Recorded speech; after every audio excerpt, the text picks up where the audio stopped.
Yo, it's D. Kelley. Check out my interview on cutiepie.com. Thank you, my Hey, man. this ain't no OnlyFans, is it? No, in due time, in due time. So, what inspired you to form stand-up comedy? Uh, Honestly, watching probably early Chappelle Show sketches, and personal experience also. But that was like a heavy influence. I saw the power in comedy to like make social commentary, and I thought it was cool to sort of use humor to combat social issues and things like that. That was like the first time I saw it done in a way that inspired me. Indeed. Watching And early show. what was it feeling like when you first performed stand-up? I was nervous. It was nervy. I was nervous.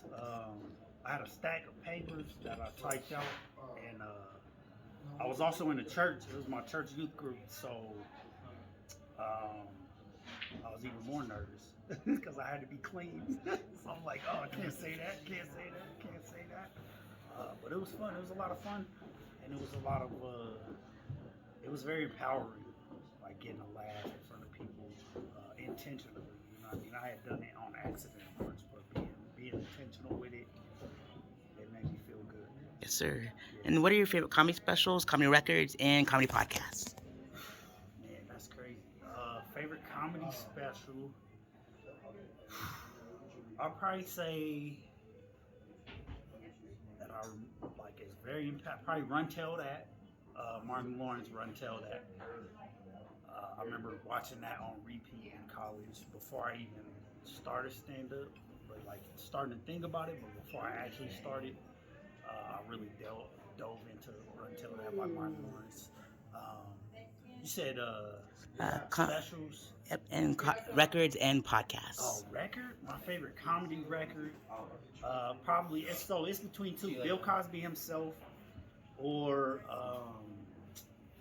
Richard Pryor live on Sunset Strip, or there's a few. All like Richard Pryor vinyl on vinyl. The one where I can't even remember the name of it, but the one he's sitting there like almost butt naked, like in front of like a cave almost. He looked like a caveman kind of. That's like one of my favorite ones.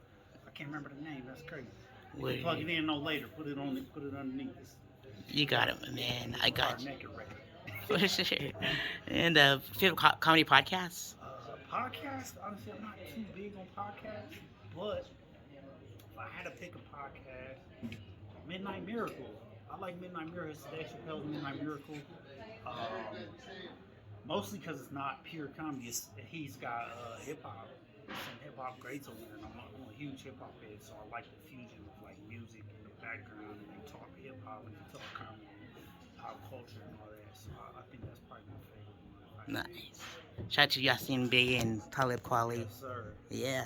And let's see here. What's what's your favorite sitcom, sketch shows, and comedy films? Oh man, all right, sitcom. Whew. Seinfeld, that's a classic. There's a lot. It just depends on the air. That's crazy. I like Everybody Loves Raymond, which is like a sleeper. Of course, the original Cosby Show, Martin. Probably Martin. That one makes me laugh the hardest. If I had to pick one, I go with Martin because that's gonna make me laugh even now. Like almost every episode is hilarious. You so crazy. Yeah. Awesome. And favorite sketch shows? Favorite sketch show? I really love the Black Girl Sketch Show. I think that's what it's called, Black Girl Sketch Show. And then obviously Chappelle Show. All that. That was a big inspiration for me at a young age, and I didn't know. In hindsight, though, all that was my joint back in the day. Like I learned a lot about humor watching that show. Like before I did comedy, it taught me about timing and like the setup punchline. Yeah, I think all that was a low key sleeper of inspiration in my life. Welcome to Good Burger. Yeah. Yeah, Home of the Good Burger. That's one of my favorite movies, Good Burger. Yes, sir. For sure. Absolutely. And other favorite comedy films? Oh, comedy. Napoleon Dynamite, classic. Man, comedy. There's a movie with Bill Cosby and Sidney Poitier. It's called Let's Do It Again, and it's a class. If you haven't seen it, go watch it. It's classic, too classic. I mean, whatever. Bill Cosby got his whatever, but his content you can't deny it. And Sidney Poitier is a legendary black actor. And then J.J. Walker's in that movie, and then a couple other names. But it's funny. It's a funny. Nice. That's one of my favorite movies. And Harlem Nights. Yes. Nights is a classic. 100%. And Harlem Nights. if you can go on tour with any comedian, local and internationally known, which comics would you like to go on tour with? Who would I like to go on tour with? That's crazy. Man. Dead or alive? Obviously dead. I'm gonna say Pryor. I'd love to just like soak up Gag and Pryor, but that's hard because I've been on tour with some big names already, and it's like, who would I trade that for? I mean, who would I trade that experience for?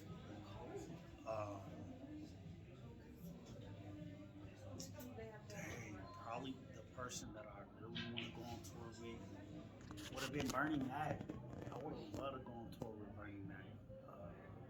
That would have been great. Also, Chris Rock. I think Chris Rock would be the pinnacle. He's like, yo, open for me, because he's such a great writer. He's such a great comic. When it comes to the fine details of the art, he's such an artist in the way of like, you know what I mean? Like, I'll show you my painting, but I don't want to see you. I don't want you to see me make my painting. Like, he's an introvert, similar to kind of how I am with my art. And I think I can learn a lot from going on tour with Chris Rock. All right, let's go. Robin Williams, Jim Carrey, Red Fox, Eddie Murphy, and Arsenio Hall. Nice. Where do you see your comedy journey in the next 5 years? Next 5 years? Yeah. Man. I'd love to be on tour. On my own tour, or opening for somebody, you know what I mean? My YouTube popping a little bit, and then headlining that comedy works. Yes, sir. Yeah, headlining. Good stuff. And where can the audience find you online and on social media? D.Kelley. That's D.Kelley. That's on everything. Facebook, Insta, Twitter, all that. Yes, sir. And then my website, DKelley, DEKELLEY.com. Awesome. I'll definitely check it out for sure. Yes, sir. And what's your favorite joke a comic has written? You said what? What's your favorite joke a comic has written? Man, my favorite joke? Red Fox, row your boat, when he sang row your boat, it made the whole audience sing. He made the whole audience sing at once, and that's like one of my favorite classic jokes that I saw. Yes, sir. Yeah. And what experience would you like your audience to take with them after a set is over? Man, I want people to feel. Damn, I'm forgetting the word. Hold on. So when my comedy's done, I want people to feel like they were included. I don't want to like exclude anybody with my comedy. I want people that are different from my culture to to feel like they experience something different. You know what I mean? Yes, sir. I feel you on that one. Do you have like a favorite local charity or nonprofit you'd like to raise funds for with this interview? So my favorite charity would be the Boys and Girls Club, helping the youth with all kind of things, getting off the streets, giving them something to do after school. Shout out Boys and Girls Club. Let's go. My man. And so let's see here. So this is like the stand-up Speakeasy. It's a secret society of stand-up comics. Which 5 comics would you like to see in your scene that you'd like to see on a future episode of the stand-up Speakeasy? 5 comics that I'd love to see on Speakeasy comedy. Shout out Sinead Ross. Shout out Janae Burris. My man Jeff Tice. Shout out Tyree Dillard. And shout out Ronell, my man Ronell. Let's go. Awesome. Thank you so much, D. Kelley, for being my guest on Stand Up Speakeasy. Yes, You sir. be well, my man. Appreciate you. I appreciate you. Yes, sir. And remember, come to the crypt and we'll get you some stage time. All right, yeah. Yes, sir.